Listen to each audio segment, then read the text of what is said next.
بسم الله الرحمن الرحيم الحمد لله كفى والصلاة والسلام على سيد المصطفى وآله المجتبى أما بعد فأعوذ بالله من الشيطان الرجيم بسم الله الرحمن الرحيم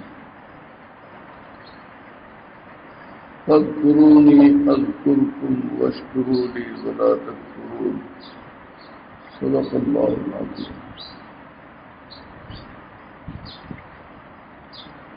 تعالیٰ فرماتے ہیں فاذکرونی، تم مجھے یاد کرو، میرا ذکر کرو، اذکرکم، میں تمہیں یاد کروں گا، واشکرونی، تم میرا شکر کرو، ولا تکفرون، ناشکری مت کرو.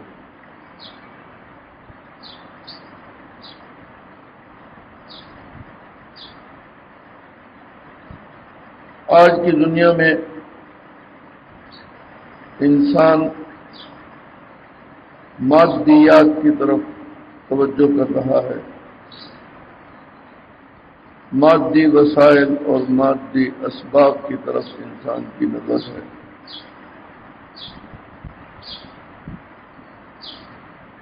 جبکہ اگر غور کیا جائے تو یہ مادی وسائل اور مادی اسباب ہمارے لیے نہ کوئی خیر فراہم کر سکتے ہیں اور نہ کسی شر سے ہمیں بچا سکتے ہیں.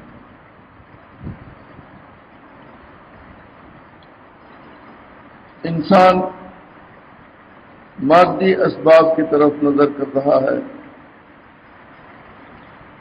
اللہ تعالی مسبب الاسباب ہیں. یہ سارے وسائل، یہ سارے ذرائع اللہ تعالی ہی نے پیدا کیے ہیں. اصل رزق دینے والے، صحت اور قوت عطا کرنے والے، مال و دولت دینے والے اللہ تعالی ہیں. اس میں کوئی شک نہیں ہے کہ جب اللہ تعالی کسی رحمت کا ارادہ فرما لیں تو کائنات عالم مل کر بھی اس رحمت کو روکنے پر قادر نہیں ہے. اور اللہ تعالی اگر کسی نعمت کو روک دیں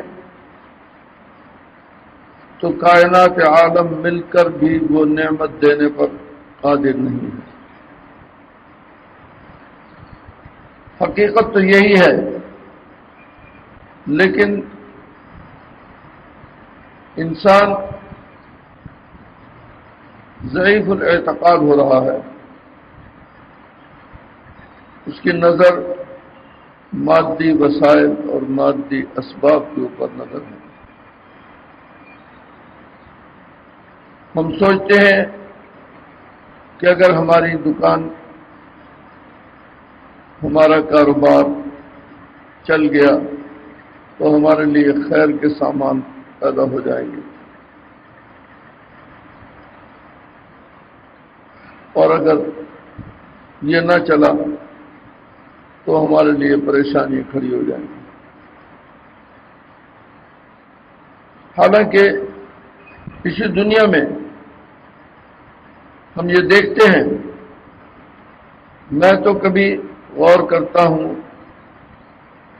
میرے خالو تھے ٹوبہ ٹیک سنگھ میں، مادی وسائل اور اسباب کی بات یہ تھی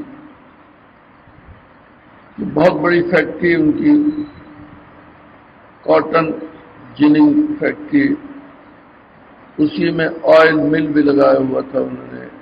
آئل فیکٹری، بنولے کا تیل نکالتے تھے. ایک ریل پیل پیسے کی کوئی وافر مقدار میں پیسہ، ملازمین، ہر کام کے لیے الگ ملازم رکھا ہوا ہے. گھر میں کام کرنے والی عورتیں بے شمار، دل کے اتنے فیاض کہ ذرا سی کسی کی پریشانی ان کے سامنے آ جائے، اپنے کی غیر کی، بس وہ یہ چاہتے تھے کہ اس کی پریشانی دور کرنے کے لیے جو کچھ بھی مجھے کرنا پڑے میں وہ کروں۔ خاندان میں ہر آدمی کے بارے میں معلومات رکھنا، اس کا حال کیا ہے، اس کا حال کیا ہے، اس کا حال کیا ہے، اور گاہے بگاہے مدد کرتے رہنا، مختلف عنوان سے، مختلف انداز سے، اور کچھ نہیں۔ اگر کسی کو نہیں دے سکتے تو اس کے بچوں کو بلایا اور بلا کر انہیں چیز کھانے کے لیے، اس زمانے میں جب روپیہ واقعی روپیہ تھا اور روپے کی واقعی قدر و منزلت تھی، اس زمانے میں وہ بچوں کو چیز کھانے کے لیے 10-10 روپے، 20-20 روپے دیا کرتے تھے۔ ان کا منشا بچوں کو کھلانا نہیں ہوتا تھا، بلکہ اس صاحب خانہ کے ساتھ تعاون مقصود تھا۔ یہ ان کا مزاج تھا۔ لیکن عجیب بات یہ کہ خود کیا کھاتے تھے؟ چھان بورے کی روٹی، چوکر کی روٹی، ابلی ہوئی سبزی، گوشت نہیں کھا سکتے تھے، مچھلی نہیں کھا سکتے تھے، ابلی ہوئی سبزی بغیر نمک مرچ، بغیر گھی کے، محض پانی میں ابلی ہوئی سبزی وہ کھاتے تھے، چوکر کی روٹی کھاتے تھے، انڈا نہیں کھا سکتے تھے، دودھ نہیں پی سکتے تھے۔ یہ ان کی حالت تھی۔ میں کبھی سوچتا ہوں اس بات کو کہ دیکھیے، مادی اسباب اور مادی وسائل انسان کے پاس کتنے ہی ہو جائیں، رزق اللہ نے جتنا مقدر میں لکھا ہے وہی جائے گا پیٹ میں، اس سے زیادہ نہیں جا سکتا۔ جتنا اللہ نے رزق لکھ دیا وہ جائے گا، ضرور جائے گا۔ اور حدیث میں آتا ہے، الا ان نفسا لن تموت حتی تستکمل رزقها، الا خبردار سن لو کہ کوئی انسان اس وقت تک مر نہیں سکتا جب تک اپنا رزق مقدر پورا نہ کر لے۔ جتنا رزق اس کے قسمت میں لکھا ہے وہ اس کو ضرور ملے گا۔ وہ کہاں گئے اسباب، وہ کہاں گئی فیکٹری، کہاں گئے وہ ملازمین، کہاں گئی وہ روپوں کی تھیلیاں اور وہ آمدنی کے ذرائع کہاں گئے؟ رزق تو سوکھی روٹی، چوکر کی روٹی، جی بھوسے کی روٹی وہ مقدر میں لکھی ہے، ابلی ہوئی سبزی وہ مقدر میں لکھی ہے، گھی بند، تیل بند، نمک مرچ بند، گوشت بند، ہر چیز بند۔ کھلی ہوئی کیا چیز ہے جسے ہم اور آپ نہیں کھا سکتے؟ وہ چیز کھلی ہوئی ہے۔ تو کہاں گئے اسباب اور وسائل؟ انسان کی نظر اسباب اور وسائل کے اوپر ہے، اور آدمی یہ سوچتا ہے کہ یہ کام کر لوں، یہ کام کر لوں، یہ کام کر لوں، جائز طریقے پر، ناجائز طریقے پر۔ آدمی یہ بھی نہیں سوچتا کہ بھی یہ کام حلال ہے، حرام ہے، حرام حلال کی تمیز بھی بالائے طاق، بس کر لو، جیسے بھی ہو کما لو، پیسہ کما لو۔ اللہ سے رزق مانگیے، صحت اور عافیت مانگیے، اللہ کی طرف رجوع کیجیے کہ اللہ تعالیٰ صحت و عافیت عطا فرمائے۔ کھانے پینے کی نعمتیں اللہ تعالیٰ نے عطا فرمائی ہیں، ساری نعمتیں، یعنی اس اعتبار سے اگر دیکھا جائے تو دنیا میں بے شمار ممالک سے ہمارے ملک کی حیثیت بہت اعلیٰ، بہت عمدہ ہے کہ یہاں ہر پھل پیدا ہوتا ہے، ہر سبزی پیدا ہوتی ہے،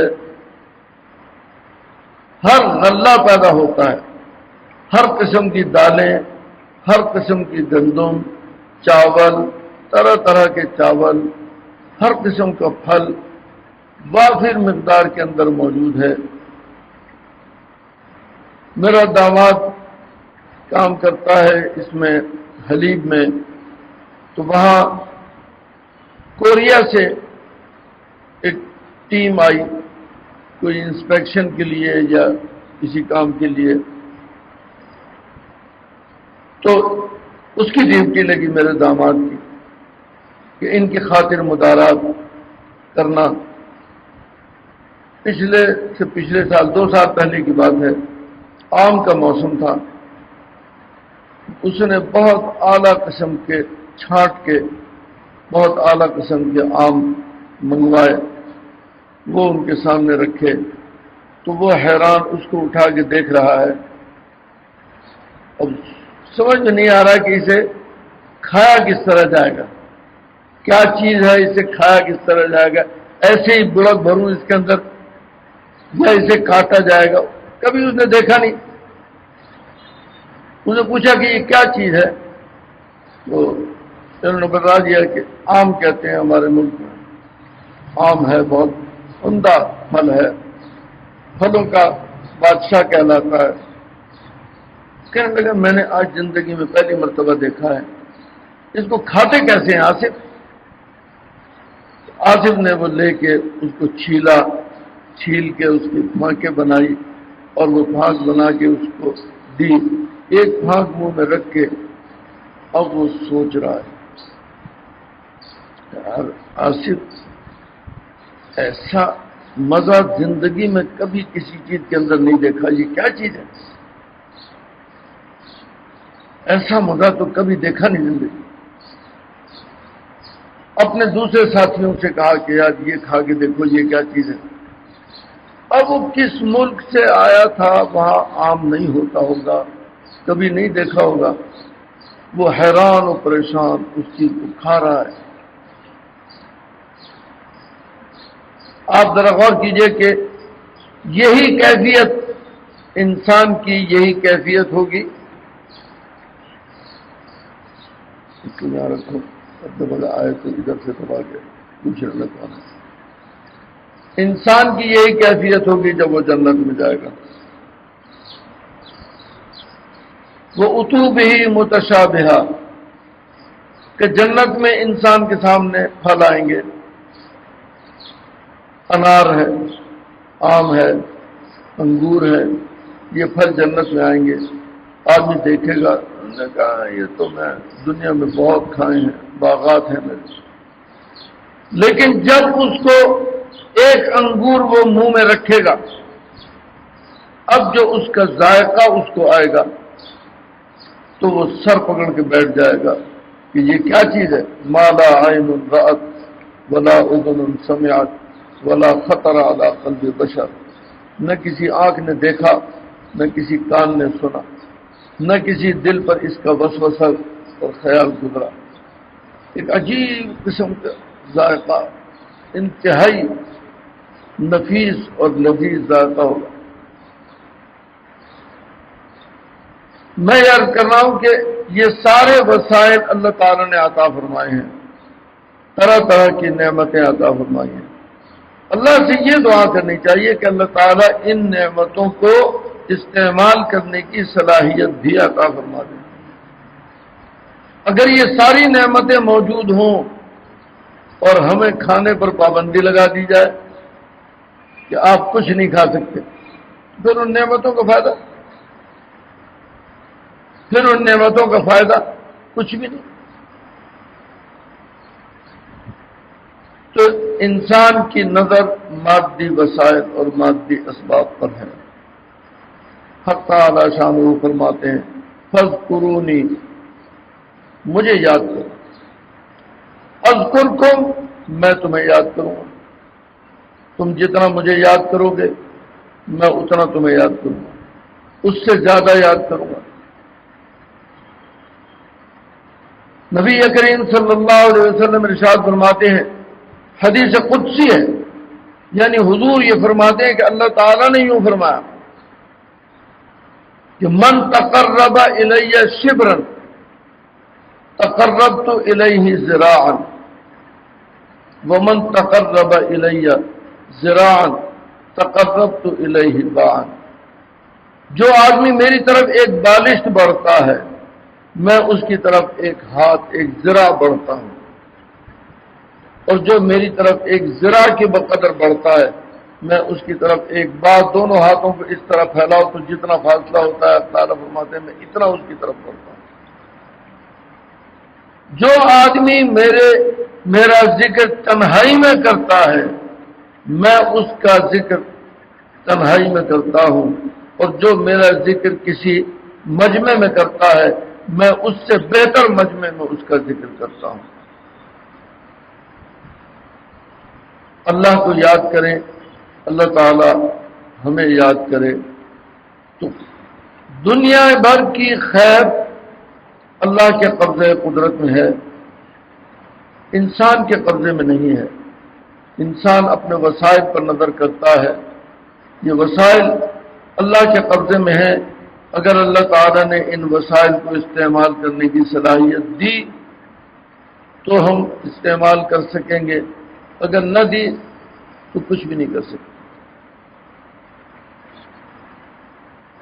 اس لیے بزرگوں نے لکھا ہے کہ یہ ساری عبادات اللہ کا ذکر ہے، نماز، روزہ، حج، زکوٰۃ سب اللہ کا ذکر ہے۔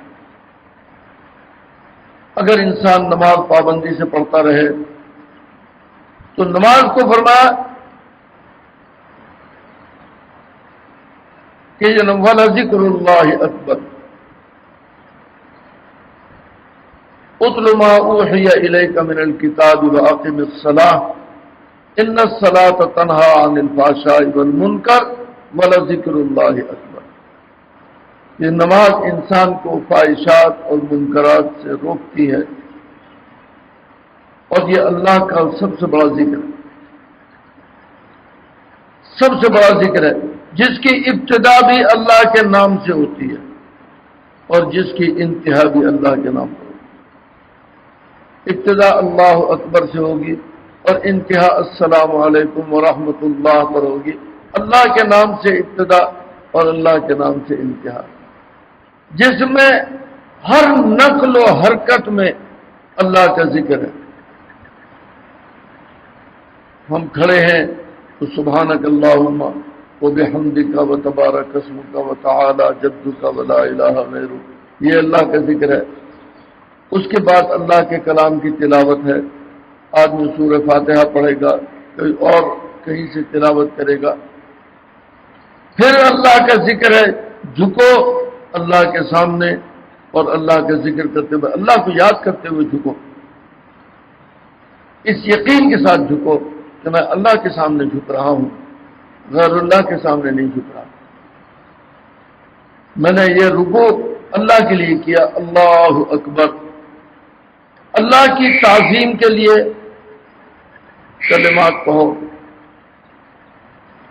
سبحان ربی العظیم، سبحان ربی العظیم، سبحان ربی العظیم، اللہ کی تعظیم کے کلمات کہو۔ اٹھو، کیا کہہ کر؟ سمع اللہ لمن حمدہ۔ در حقیقت یہ انسان کا کلام نہیں ہے، یہ اللہ کا کلام ہے۔ سمع اللہ لمن حمدہ، انسان نے جب اللہ اکبر کہہ کر ہاتھ اٹھا کے ہاتھ باندھ لیے، اس کا مطلب کیا ہے کہ آدمی اللہ کے سامنے یہ سوچ کر کائنات عالم سے میں نے ہاتھ اٹھا لیے، میری نظر کسی پر نہیں ہے، اللہ پر میری نظر ہے۔ اللہ اکبر، ہاتھ اٹھا کر رفع یدین کے ساتھ آدمی اللہ اکبر کہہ رہا ہے، کائنات عالم سے ہاتھ اٹھا کر، اب اللہ کے سامنے ہاتھ باندھ کر کھڑو، ڈوب جائے اللہ کی محبت میں اور اللہ کے تصور میں۔ حدیث میں فرمایا اس طرح عبادت کرو، ان تعبد اللہ کأنک تراہ، کہ گویا تم اللہ کو دیکھ رہے ہو. اتنا یقین، اتنا تصور کہ کان، آنکھ، ناک، دماغ، قلب، ہر چیز اللہ کی طرف متوجہ ہو، ہر چیز اللہ کی طرف متوجہ ہو. اللہ اکبر کہہ دیا، بس اب اس کے بعد بھول جاؤ کائنات کیا چیز ہے. اللہ کے سامنے اس طرح کھڑے ہو گویا اللہ کو دیکھ رہے ہو، اپنی آنکھوں سے مشاہدہ کر رہے ہو. اگر دل میں یہ خیال آئے کہ میں دیکھ تو نہیں رہا، اگر تم نہیں دیکھ رہے فإنہ یراک، وہ تم کو دیکھ رہا. اللہ کے سامنے ہو، مشاہدے کے اندر ہو، تم نہیں دیکھ رہے، وہ تم کو دیکھ رہا ہے. عالم مشاہدہ کے اندر، عالم مشاہدہ میں ایک دوسرے کے سامنے جیسے کھڑے ہوتے ہیں، ایک دوسرے کو دیکھتے ہیں، اس طرح کھڑے ہو، اس شوق میں کہ اللہ اکبر. وہ عبادت اللہ نے عطا فرمائی ہے کہ جس عبادت کے اندر مجھے اللہ کا دیدار ہو رہا ہے. یہ وہ عبادت ہے جو عبادت در حقیقت اللہ کے دیدار کا ذریعہ ہے. ان آنکھوں سے اس دنیا میں انسان اللہ کو نہیں دیکھ سکتا، لیکن انہی آنکھوں سے جنت میں جانے کے بعد اللہ تعالیٰ کا دیدار ہوگا.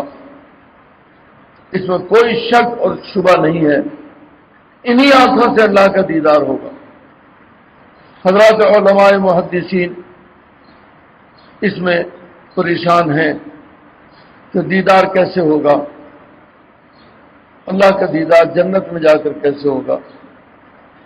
حضرات صحابہ نے پوچھا کہ کیا ہم ان آنکھوں سے اللہ تعالیٰ کو دیکھیں گے؟ حضور نے فرمایا کہ یہ سامنے کیا ہے؟ سورج ہے، اس کو تم دیکھ رہے ہو، اگر کوئی بادل نہ ہو، کوئی رکاوٹ نہ ہو تو اس کے دیکھنے میں کوئی شک ہوتا تمہیں؟ کہا نہیں. کہا 14ویں رات کا چاند نکلتا ہے، اگر کوئی بادل نہ ہو، کوئی رکاوٹ نہ ہو تو کیا اس کے دیکھنے میں تمہیں کوئی شک و تردد ہوتا ہے؟ کہا نہیں. فرمایا اس سے زیادہ یقینی کیفیت کے ساتھ اللہ کا دیدار ہوگا. اب حضرات محدثین پریشان ہیں، یہ کیسے اللہ کا دیدار کیسے ہوگا؟ کیوں پریشان ہے؟ وہ کہتے ہیں اللہ تعالی کسی ایک جہت میں مقید نہیں ہے کہ ادھر اللہ ہے، ادھر نہیں ہے، ادھر نہیں ہے، ادھر نہیں ہے. یہ اللہ کے بارے میں تو یہ نہیں کہا جا سکتا. اللہ تعالیٰ تو ہر جگہ موجود ہے، ہر جگہ موجود کا مطلب الیاذ باللہ یہ نہیں ہے کہ صاحب اللہ تعالیٰ کوئی انسانی شکل میں کوئی وجود ہے تو وہ ہر جگہ کیسے ہو سکتا ہے؟ اللہ کی ذات لا محدود، لا متناہی.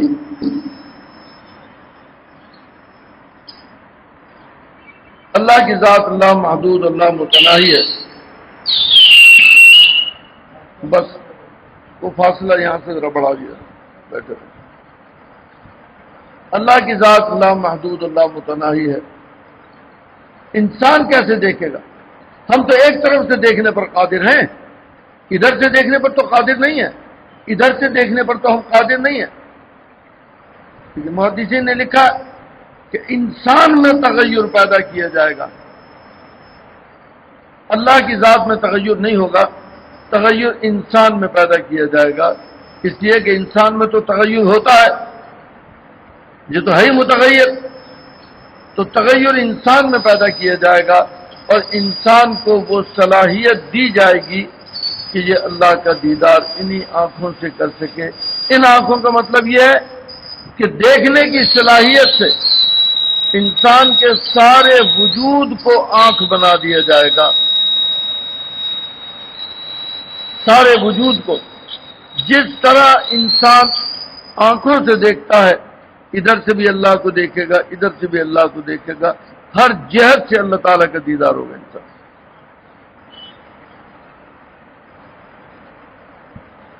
اللہ تعالی انسان کا ذکر فرماتے ہیں. حدیث میں آتا ہے کہ اللہ تعالی جس انسان سے جس بندے سے محبت فرماتے ہیں، جبریل امین سے فرماتے ہیں میں اس سے محبت کرتا ہوں تم بھی اس سے محبت کرو. جبریل امین سے فرماتے ہیں. جبریل وعدہ کرتے ہیں کہ میں بھی آج سے اس سے محبت کروں گا. جبریل امین آسمانی فرشتوں سے کہتے ہیں اس بندے سے اللہ تعالی محبت فرماتے ہیں میں بھی اس سے محبت کرتا ہوں تم سب اس سے محبت کرو. وہ ملائکہ بھی عہد کرتے ہیں ہم اس سے محبت کریں گے.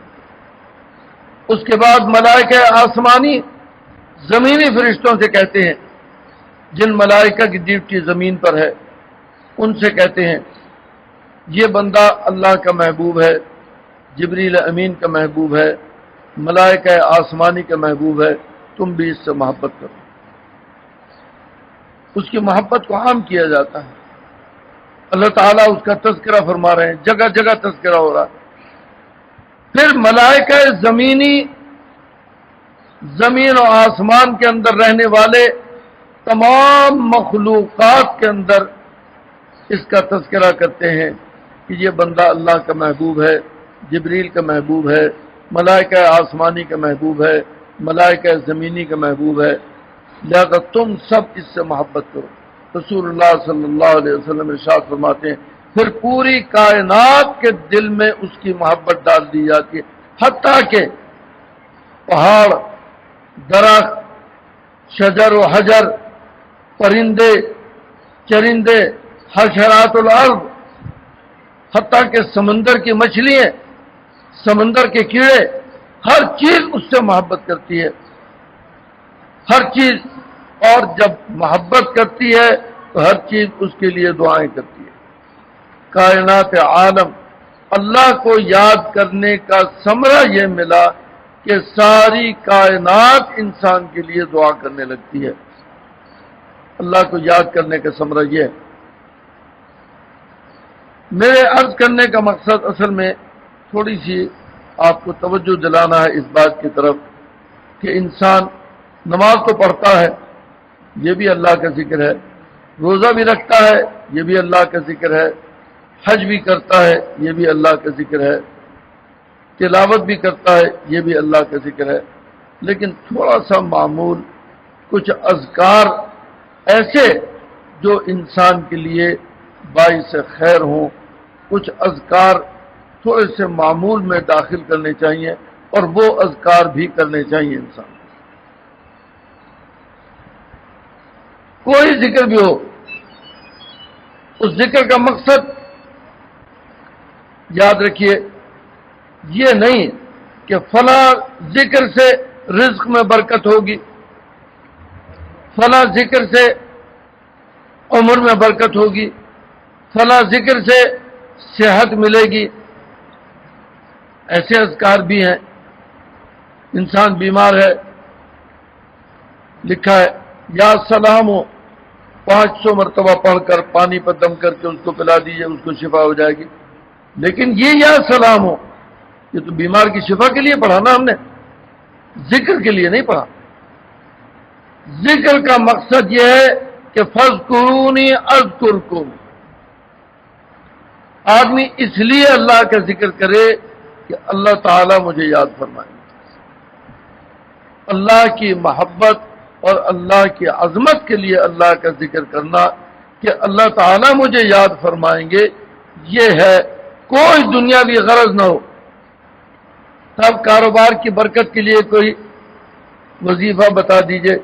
اب تو وظیفہ کاروبار کی برکت کے لیے بتا دیا، اب اسے پڑھے جا رہے ہیں پڑھے جا رہے ہیں پڑھے جا رہے ہیں. بھائی آخر وہ بھی تو اللہ ہی کا کلام ہے. قل اللہم مالک الملک تؤتی الملک من تشاء وتنزع الملک ممن تشاء وتعز من تشاء وتذل من تشاء بیدک الخیر وهو على كل شيء قدیر. رحمان الدنیا والآخرة ورحیمہما تعطیہما من تشاء وتمنع منہما من تشاء. ارحمنی رحمتا تغنینی بها عن رحمت من سواک. رزق کی برکت کے لیے. یہ رزق کا وظیفہ ہے. حضرت مولانا ابرار الحق صاحب نور اللہ مرقدہ فرمایا کرتے تھے حسبنا اللہ و نعم الوکیل. 411 مرتبہ معمول بنا لیجئے, رزق کے اندر برکت ہوگی انشاءاللہ. لیکن بھئی یہ ذکر نہیں ہے. یہ ذکر تو غرض کے لیے ہے, اپنی غرض باولی پڑھنے کا نیت کرتا ہوں 2 رکعت نماز حاجت واسطے اللہ. بھئی تو نماز حاجت وہ تو حاجت کے لیے ہوئی نا, اللہ کے لیے بھی تو پڑھو. نماز حاجت کے لیے آدمی تیار ہو جاتا ہے, اور اس حاجت کے لیے دوسری حاجت یہ سمجھو کہ صرف اللہ کو یاد کرنا ہے تاکہ اللہ مجھے یاد فرمائے. یہ حاجت رضائے الہی کو حاجت بنا کر اور اس کے لیے کوئی ذکر کا معمول بناؤ, پھر تو پتہ چلے کہ ہاں واقعی ذکر کیا. رزق کے لیے ہم ذکر کر رہے ہیں, قرضوں کی ادائیگی کے لیے یا مغنی یا مغنی یا مغنی پڑھ رہے ہیں. 14 تسبیحیں قرض کی ادائیگی کے لیے مؤثر ہے, یقیناً مفید ہے, مجرب ہے, لیکن ہے تو غرض کے لیے نا, دنیاوی غرض کے لیے. پریشانی پیش آ رہی ہے, کوئی وظیفہ بتا دیجیے. بھائی انا کفینا کل مستہزئین کا وظیفہ پڑھ لیجیے 1000 مرتبہ. کئی لوگوں کو میں بتا چکا ہوں, جن کو بتایا وہ معمول کے مطابق پڑھتے ہیں, پڑھ رہے ہیں 1000 مرتبہ انا کفینا کل مستہزئین. اول و آخر 11 مرتبہ درود شریف 1000 مرتبہ.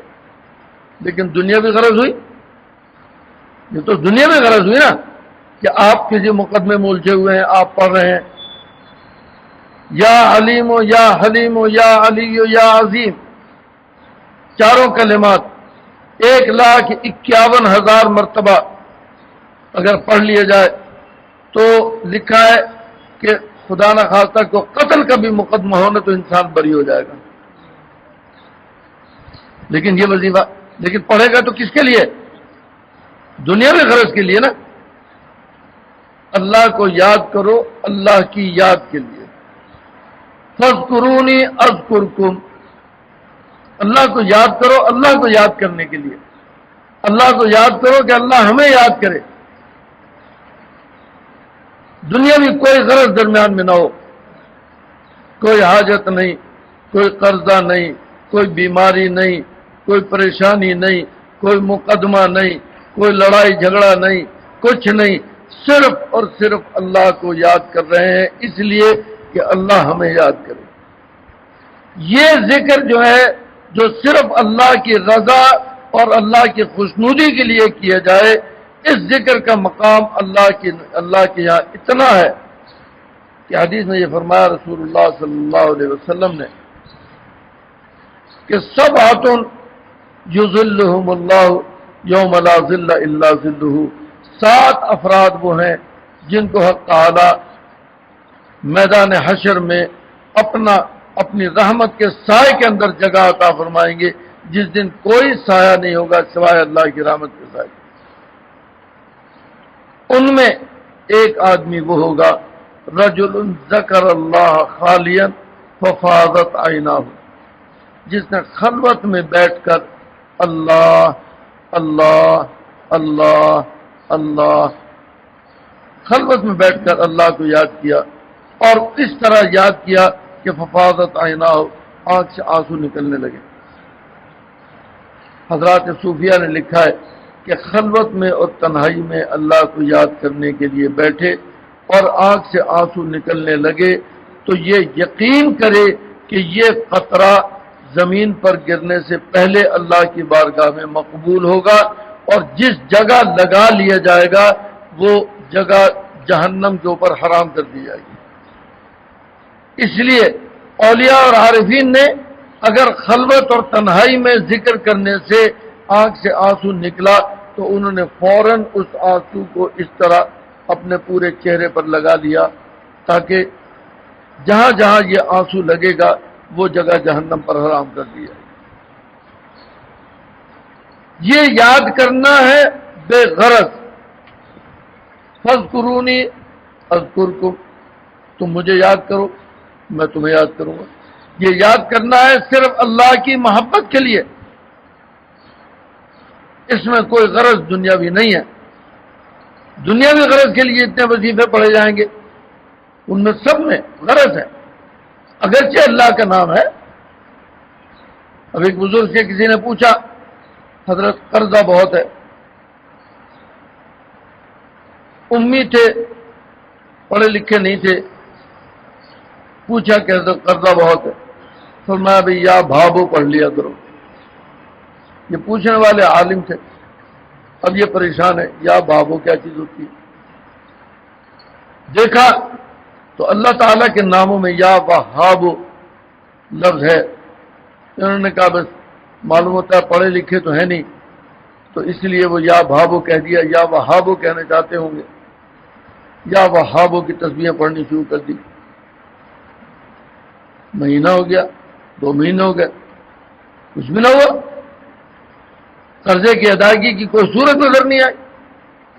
ادھر سے قرض خواہ مطالبہ کر رہے ہیں، بار بار مطالبہ کر رہے ہیں. پھر حاضر ہوئے، عرض کیا کہ حضرت بہت پریشان ہو گیا میں، تو قرض کی ادائیگی کی کوئی صورت نہیں ہے، کیا کروں؟ میں بھائی تم تو پہلے بھی آئے تھے. کہ جی حضرت آیا تھا، میں نے آپ سے عرض بھی کیا تو آپ نے فرمایا تھا. میں تو پڑھ پڑھ کے 2-3 مہینے ہو گئے پڑھتے ہوئے. تو میں بھائی کیا کہا تھا ہم نے؟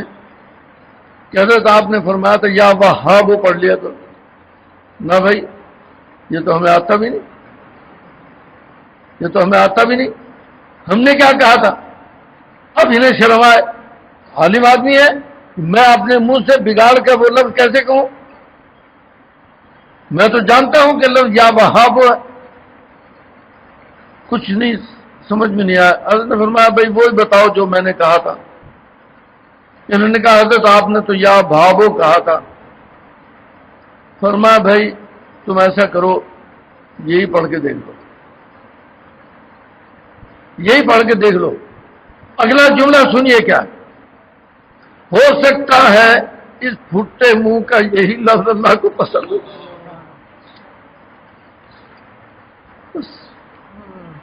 وہ گئے، انہوں نے جا کر وہ پڑھنا شروع کیا. یا بھابو جیسے حضرت نے فرمایا تھا وہ پڑھنا شروع کیا. چند دن میں اللہ تعالیٰ نے غیب سے مدد فرمائی اور قرض کی ادائیگی کے راستے کھل گئے. تو لیکن بھائی پڑھا کس لیے؟ غرض کے لیے، غرض کے لیے نا. میں عرض کر رہا ہوں فاذکرونی اذکرکم، اس لیے پڑھیں کہ اللہ مجھے یاد کرے. اس لیے نہ پڑھیں کہ میری یہ غرض پوری ہو جائے. وہ غرض ہے.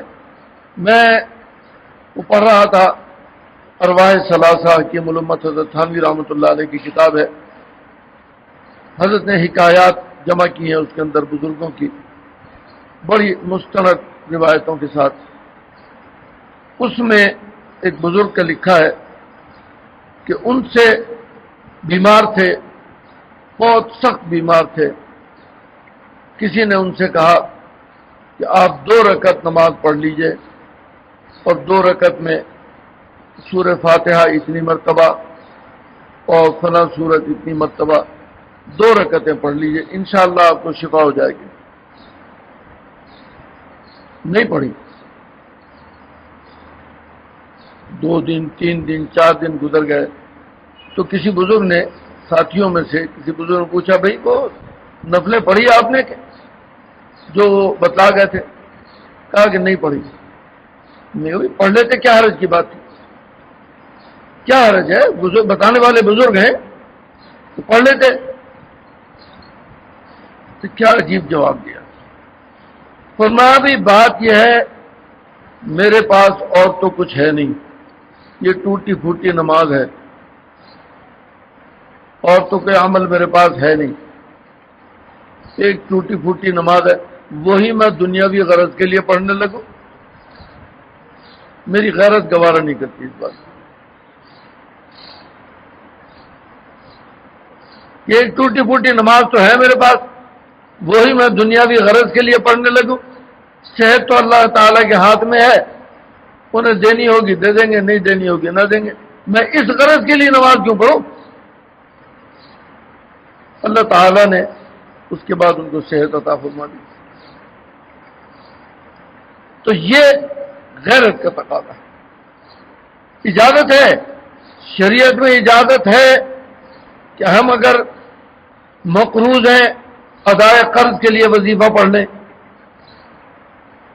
یا وہابوں کا وظیفہ پڑھ لیں، یا مغنی کا وظیفہ پڑھ لیں. ہم اگر بیمار ہیں شفا کے لیے یا سلاموں کا وظیفہ پڑھ لیں، 500 مرتبہ یا سلام پڑھ لیں اور پڑھ کے پانی پہ دم کر کے وہ پی لیں. اس طرح کے بے شمار. حضرت شاہ عبدالعزیز صاحب محدث دہلوی رحمۃ اللہ علیہ نے لکھا ہے سورہ فاتحہ کا عمل، کہ وہ مریض جس کی صحت سے تمام معالج مایوس ہو گئے ہوں اور یہ محسوس ہوتا ہو کہ یہ اب گیا اب گیا اب گیا. شاہ عبدالعزیز صاحب نے لکھا ہے کہ 4 دن کا ایک عمل ہے، چاہے 4 دن میں کر لیا جائے یا 4 آدمی مل کر ایک ہی دن میں کر لیں، اللہ تعالی شفا عطا فرما دیں گے. اگر موت مقدر ہے تو اس کا تو کوئی علاج نہیں ہوتا. موت کا تو جو وقت متعین ہے وہ آ کے رہے جی. لیکن اگر موت مقدر نہیں ہے تو بیماری کیسی بھی ہو اللہ تعالی شفا عطا فرما دیں گے. وہ کیا ہے؟ چارپائی کو اس طرح بچھاؤ، قبلے کی طرف سر کرو، اور اس چارپائی کے اب ادھر چارپائی اگر اس طرح سے ادھر قبلہ ہے ادھر کی طرف سر کریں تو مریض کا داہنا ہاتھ ادھر ہوگا، مریض کا داہنا ہاتھ ادھر ہوگا. تو ایک آدمی اپنے بائیں پیر سے داہنے پیر سے یہاں کھڑا ہو اور بایاں پیر لٹکا دے، 2 ڈنڈے 2 بانس ہاتھ میں لے لے تاکہ بیلنس رہے، گرے نہیں. کھڑے ہو کے ایک پیر سے یہاں کھڑا ہو اور کھڑے ہو کر 21 مرتبہ سورہ فاتحہ پڑھے اور مریض پر دم کر دے. دوسرا آدمی یہاں کھڑا ہو داہنے پیر سے، بایاں پیر لٹکا دے اس طرح اور 21 مرتبہ سورہ فاتحہ پڑھے. تیسرا آدمی یہاں کھڑا ہو وہ بائیں پیر سے کھڑا ہوگا اور داہنا پیر لٹکا دے گا، 21 مرتبہ سورہ فاتحہ پڑھے. چوتھا آدمی یہاں کھڑا ہو اور 21 مرتبہ سورہ فاتحہ پڑھے.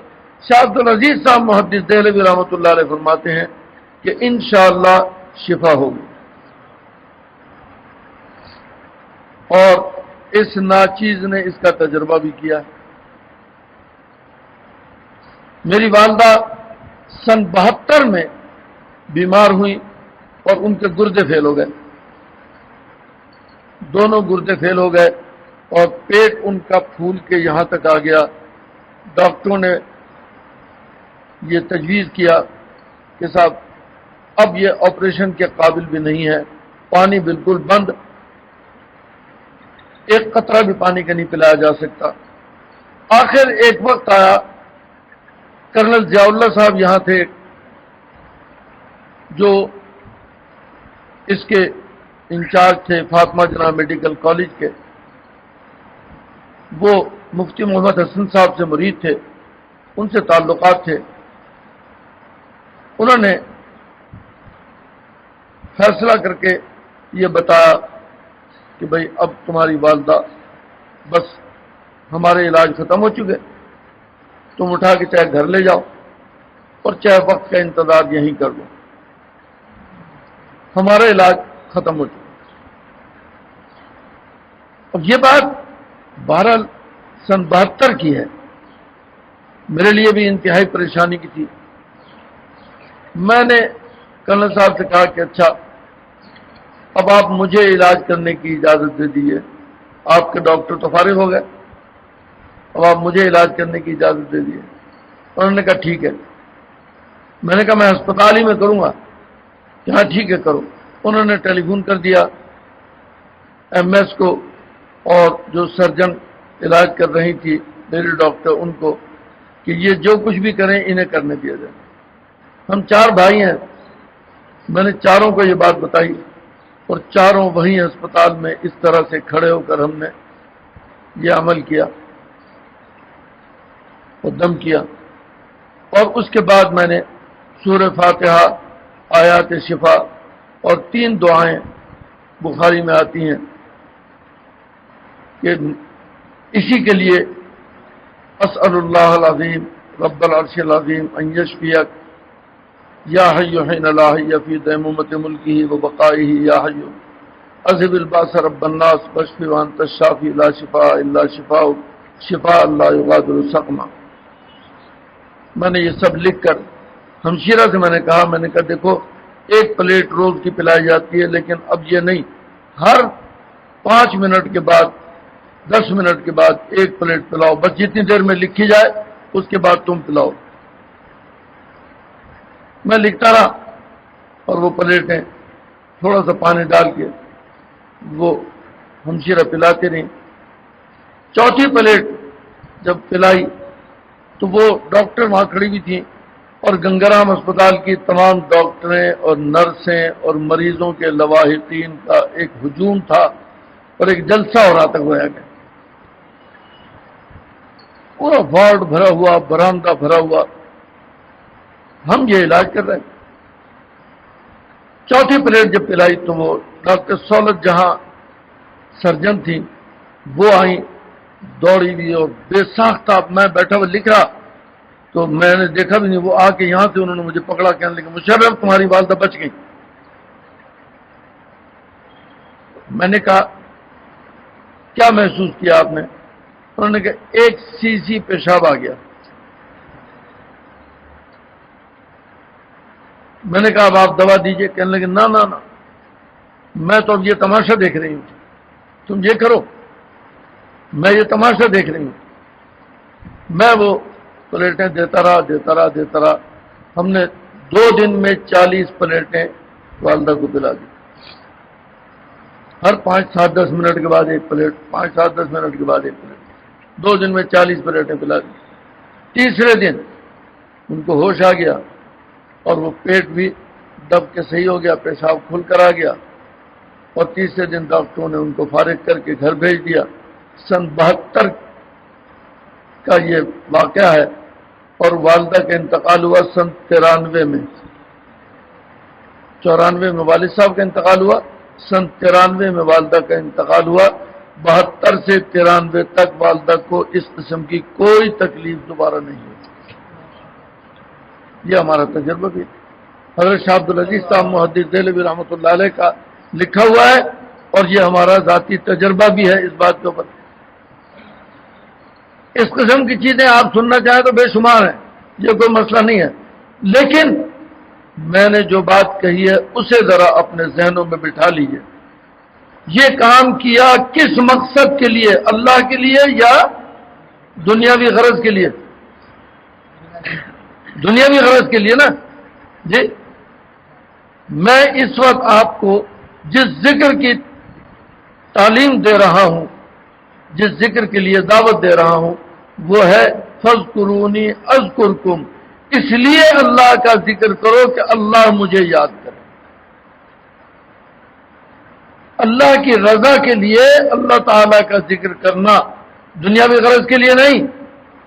امتحان میں کامیابی کے لیے نماز حاجت پڑھی جا رہی ہے، مقدمے میں کامیابی کے لیے نماز حاجت پڑھی جاتی ہے، تو نماز ہی ہے، وہ تو اللہ کے لیے ہوگی، یقیناً وہ ذکر ہے، لیکن اس نماز کا وہ مقام نہیں ہے جو نماز صرف اللہ کی رضا کے لیے ہو۔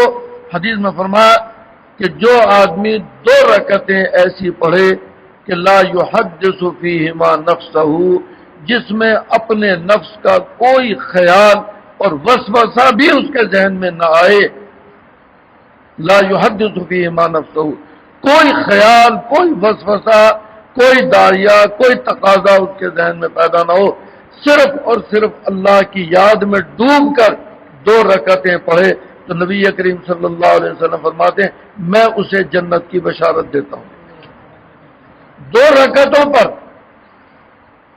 لیکن یہ 2 رکعتیں ہیں اتنی مشکل کہ حضرت شیخ الہند رحمۃ اللہ علیہ، مولانا محمود الحسن صاحب شیخ الہند رحمۃ اللہ علیہ جو حضرت نانوتوی کے خاص شاگرد تھے، وہ یہ فرماتے تھے کہ دنیا کی مشغولی اور اپنی توجہ، فرمایا کہ بس اتنا عاجز ہے بندہ کہ مجھے 40 سال ہو گیا محنت کرتے ہوئے، یہ 2 رکعتیں 40 سال میں نصیب نہیں ہوئی۔ تو آدمی محنت تو کرے نا، توجہ تو کرے، ذہن ہٹ جائے گا، پھر دوبارہ کسی روزانہ 2 رکعتیں روزانہ پڑھے، روزانہ سوچے کہ ذہن میں کوئی خیال، کوئی وسوسہ، کوئی چیز نہ آئے، کبھی تو اللہ تعالیٰ میسر فرمائیں گے۔ پڑھتے رہیں 2 رکعتیں صرف اللہ کی رضا کے لیے، اللہ کی خوشنودی کے لیے، وہ 2 رکعتیں ایسی ہوں کہ جن میں انسان کھڑا ہو تو انت عبد اللہ کا انک تراہ، اس طرح عبادت کر گویا اللہ کو دیکھ رہا ہے، تو اللہ کو دیکھ رہا ہے۔ صوفیہ نے ایک عجیب بات لکھی ہے، انہوں نے کہا یہ بات یاد رکھو، یہ یقینی ہے کہ اس دنیا میں انسان اللہ کو نہیں دیکھ سکتا، لیکن ایک درجہ ہوتا ہے بصارت کا، ایک درجہ ہوتا ہے بصیرت کا۔ بصارت کہتے ہیں ان آنکھوں کو، اور بصیرت کہتے ہیں دل کی آنکھوں کو۔ ایک درجہ ہوتا ہے بصارت کا، ایک درجہ ہوتا ہے بصیرت کا۔ اب آپ غور کیجئے کہ بعض مرتبہ انسان کے ذہن میں، خیال میں کوئی شکل، کوئی صورت ایسی اس کے ذہن میں ہوتی ہے کہ وہ اس خیال کے اندر ڈوب گیا، اور آنکھیں کھلی ہوئی ہیں اور وہ اس کو دیکھ رہا ہے، آنکھیں کھلی ہوئی ہیں، سامنے سے سینکڑوں چیزیں گزر رہی ہیں، اسے پتہ ہی نہیں لگتا کیا گزر رہا ہے۔ کیوں؟ اس لیے کہ اپنے خیال اور تصور میں جو چیز ہے وہ اسے دیکھ رہا ہے، تو اسے کیسے دیکھ رہا ہے؟ ان آنکھوں سے تو نہیں دیکھ رہا، وہ در حقیقت بصیرت کی آنکھوں سے ان کو دیکھ رہا ہے۔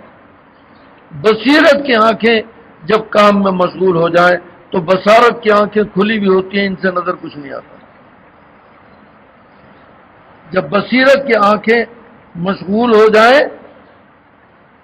دیکھنے میں تو بصارت کی آنکھیں کھلی بھی ہوتی ہیں، ان سے نظر کچھ نہیں آتا۔ جب بصیرت کی سماعت متوجہ ہو جائے تو یہ سماعت کھلی بھی ہوتی ہے، سنائی کچھ نہیں دیتا۔ جب قلب کا دماغ متوجہ ہو جائے تو یہ دماغ کھلا ہوا ہوتا ہے، خیال کوئی نہیں آتا۔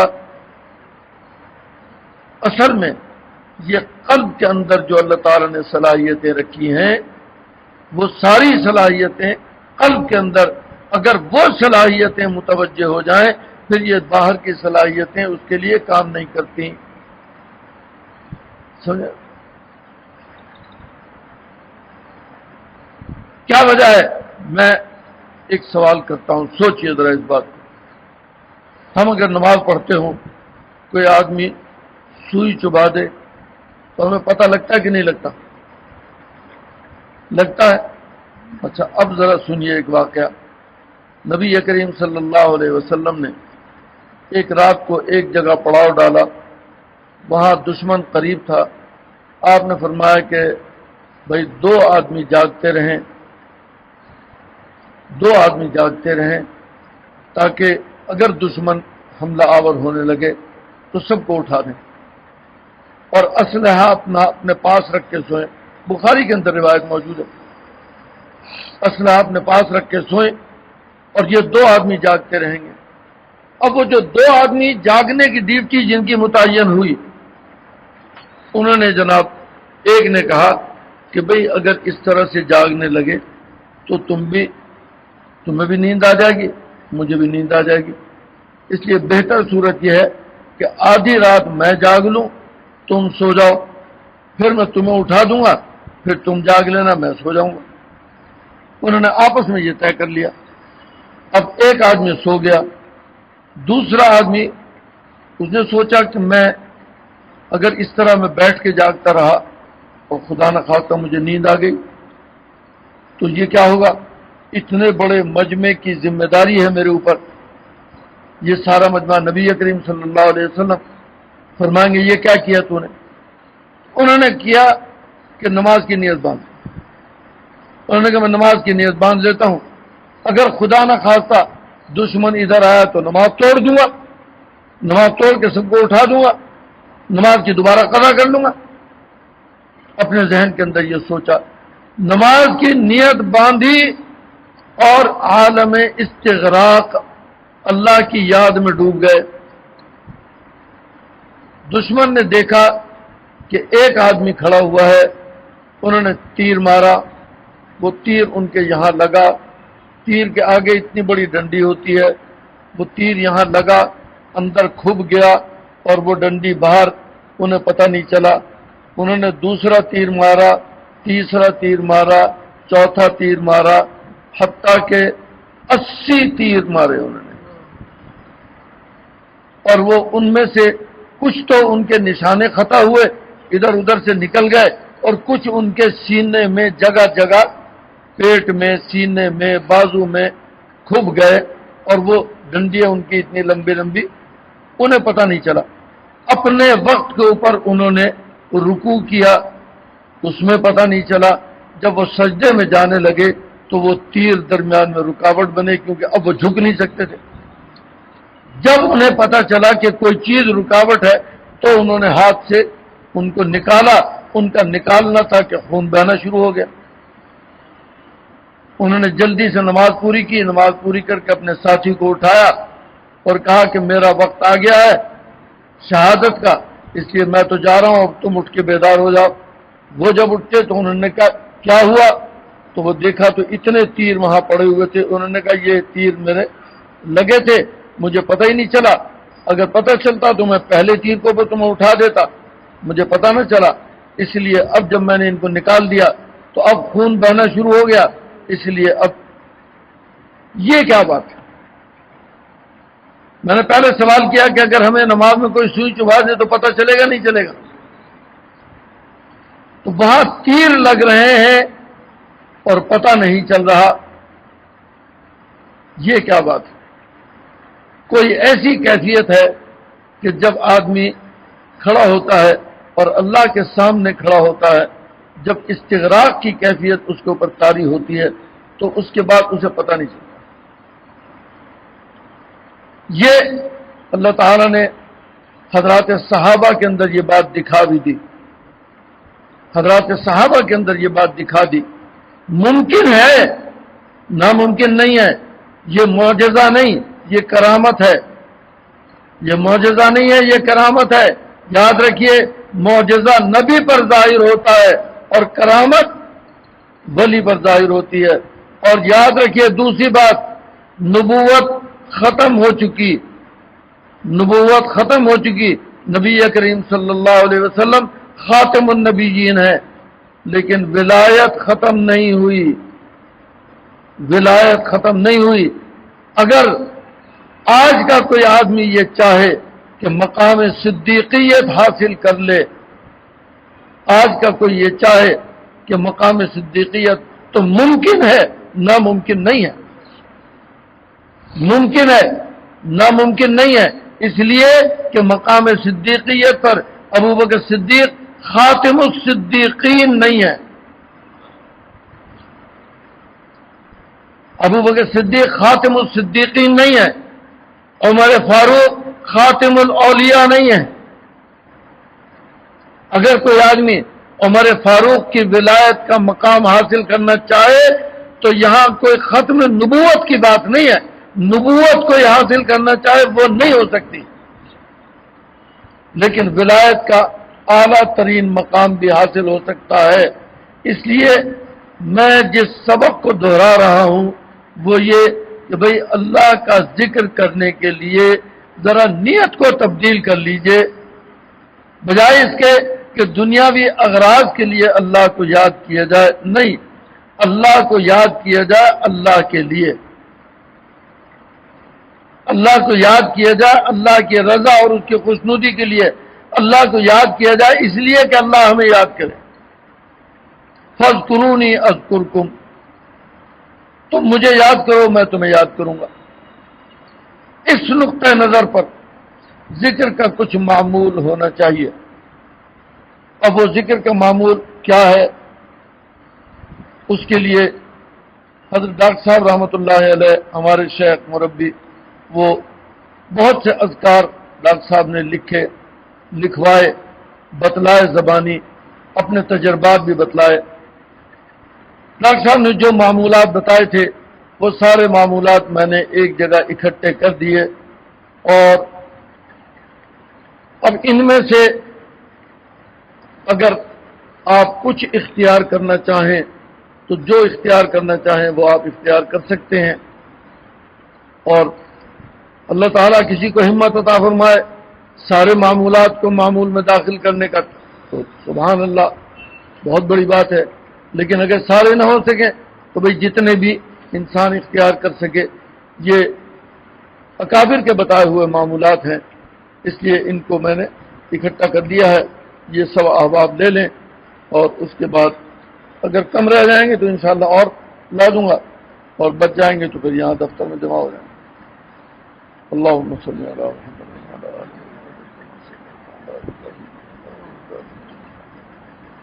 اللہم